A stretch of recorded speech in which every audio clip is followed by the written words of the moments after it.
Citroen DS is a car legend. Introduced in the 1950s, the car was innovative in terms of design and technology. It was comfortable and the ride was superb compared to the competition at the time. It was Citroen DS which had adaptive headlamps first. And then there was the hydro-pneumatic independent suspension. The DS carried the rich and the beautiful. Dignitaries, famous people. To this day, the car appears in movies and TV series to emphasize that the characters driving it are exceptional. No wonder Citroën wants to draw such exceptional customers to its dealerships, which is why several years ago it decided to bring back the DS badge as a sub-brand. First there was the DS3 and DS4, and now we have the DS5.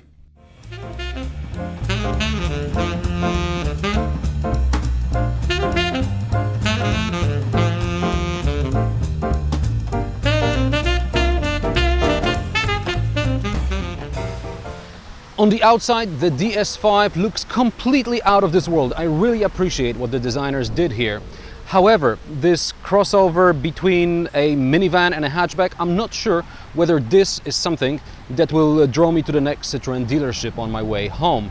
I really liked the Citroën C6, and the only problem with it was its price, which was too close to the German rivals. In case of DS5, minor and not so minor issues are just about everywhere. For example, here on this boot lid, there is no button to open it. You have to carry a key, or you have to go inside and look for a button. Good news is that the boot has got regular shape.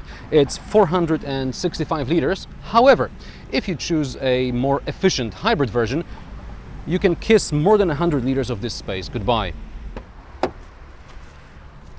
And in the back, when you lower the backrest, you'll notice that your loading space is not completely flat. So you have to raise the seat, and this very often means that you'll have to move the front seat or damage this almost leather upholstery. Oh, jeez. Speaking of upholstery, you can also order real leather from Bavarian Bull, or something like that. Now, I'm 5'7.5". With the driver's seat set into my driving position, I do have some legroom and just about enough headroom. However, if someone taller were to sit in the front, I would have no legroom whatsoever, and my feet, well, they barely fit under the seat. Let's move to the front.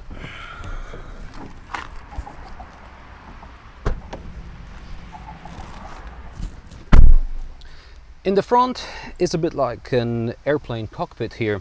We've got buttons here, here, here.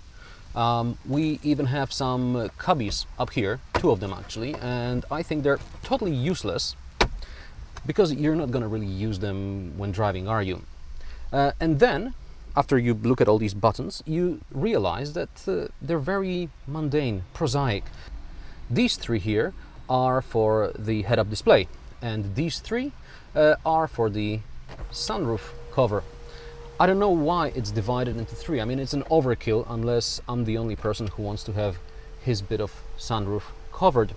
It's as if during the design phase, designers, let's call them Jean-Pierre and Henri, they went for un petit verre, and when they got back, having emptied several bottles of wine, they probably realized, oh mon Dieu, we forgot innovation.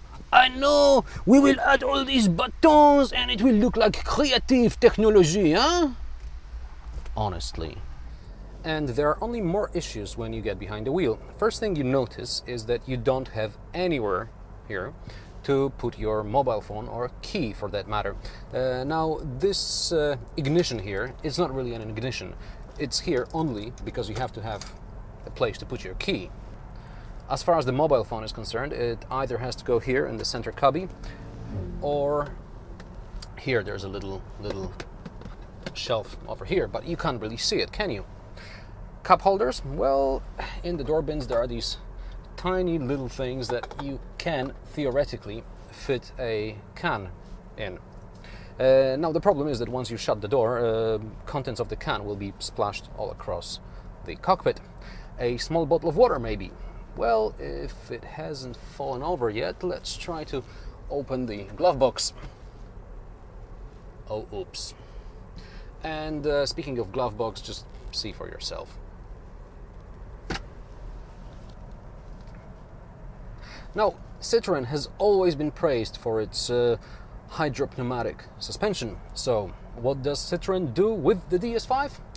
It gets rid of it. It gets rid of its most recognizable technology. And the suspension we get on this one is so bad it finds potholes even where there aren't any. It's none of this compromise between comfort and sporty handling. Nope. It's a disaster on wheels. Another problem is the driving position. Despite the fact that this car has reach and rake adjustment, I can't find the right position because either I can't reach the steering wheel or my knees are bent too much. And with bent knees on longer journeys, it's not very comfortable. And while we're on the subject of longer journeys, the DS5 is neither particularly fast nor economical. Getting anywhere around 6 liters of diesel, that's for the 2-liter 163 horsepower engine, so getting anywhere close to 6 liters per 100 kilometers is an achievement, and the extra urban cycle figure of 5 liters is virtually unattainable. Now, the good thing about this car are its brakes. They're really, really good. And then there's the cabin sound insulation, which is also perfect. However, I don't like rear visibility, or rather lack of it. It's worse than Honda Civic. And instead of this tiny wiper in the back there, I'd rather have adaptive cruise control, which Citroen doesn't offer at all. Which leads us to a rather sad conclusion. Citroen promised the DS5 is going to be innovative. Meanwhile, besides maybe the keyless entry system, there's nothing new in this car that I haven't seen in the C6, which, in my opinion, was a much better looking car. Now, you can get start-stop technology only with the 1.6 diesel or with the hybrid. Now, the 1.6 diesel is obviously not strong enough to pull a 1500 kilogram car, and the hybrid will cost you another 4,000 or 5,000 euros, depending on the market, so that's a pretty substantial amount. Now, you can get the same four-wheel drive hybrid system in Peugeot 508 RXH, which may not have such bold design as this car, but unlike the DS5, I'd like to see it in my driveway.